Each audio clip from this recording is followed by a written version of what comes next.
UP के मुख्यमंत्री योगी आदित्यनाथ लोकसभा चुनाव प्रचार शुरू कर दिया है।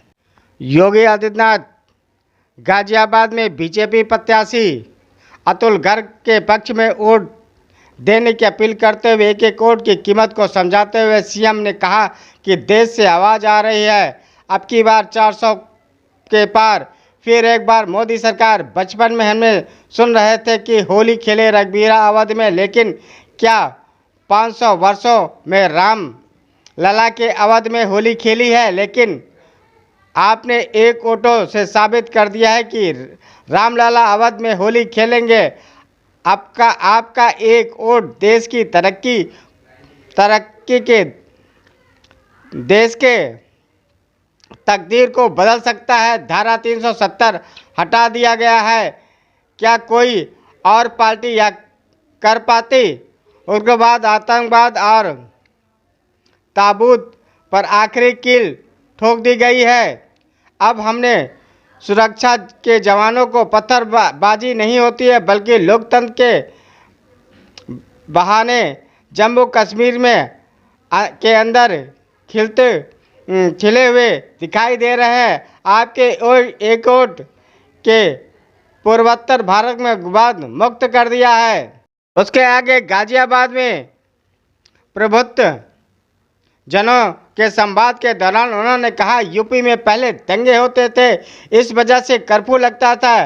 आज शानदार कांवड़ यात्रा निकल रही है। पहले कांवड़ यात्रा इसीलिए नहीं निकाली जाती थी कि कुछ लोग को कष्ट होता था। मैंने कहा कि हम किसी को भी कष्ट पहुंचाने नहीं आए, हम बल्कि समाज को संतुष्ट करने आए हैं।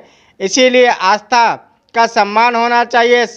सनातन धर्मावलंबी किसी भी को छेड़ता नहीं है। हम यहाँ ताली बजाने और भजन गाने नहीं आए हैं। भजन गाना होता तो मठ में चले जाते। हम शासन करने आए हैं और शासन दमदारी से चलाएंगे।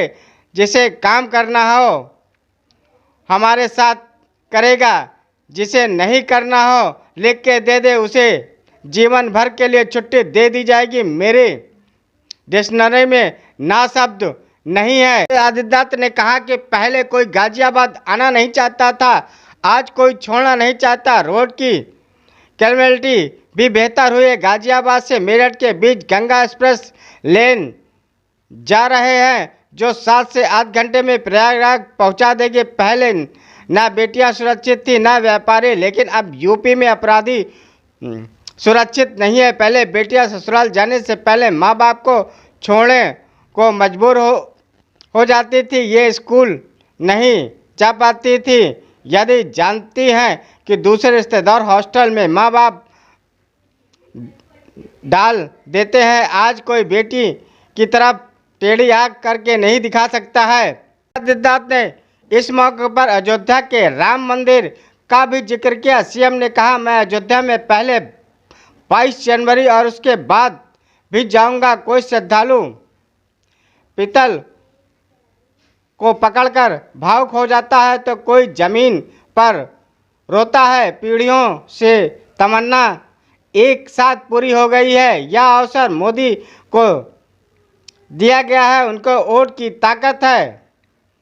उस वोट की कीमत को आपको एहसास कराता है। विपक्षी के पास भी अब बोलने को कुछ नहीं है। पहले चुनाव और उसके परिणाम के प्रति हर कोई आश्वस्त है। सीएम योगी ने कहा कि मोदी का मतलब देश के अंदर समाज के प्रत्येक तबके के मुख्य धारा से जोड़कर आत्मनिर्भर भारत के माध्यम से विकसित भारत के लक्ष्य को प्राप्त करने के लिए संकल्पना व्यक्ति का नाम है।